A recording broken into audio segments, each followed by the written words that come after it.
હમણાં તો ઇન્સ્પેક્શન કરીને રાજ્ય સરકારમાંથી ખોરાક અને ઔષધ નિયમન તંત્ર ગાંધીનગરથી સૂચના છે કે રેસ્ટોરન્ટમાંથી પનીરના નમૂના લેવા, એટલે નમૂનો લેવાની કાર્યવાહી ચાલુ છે.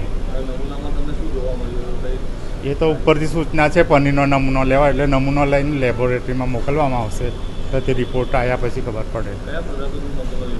પનીર લૂઝનો નમૂનો લેવામાં આવે છે. Mangubhai Siratva, food safety officer.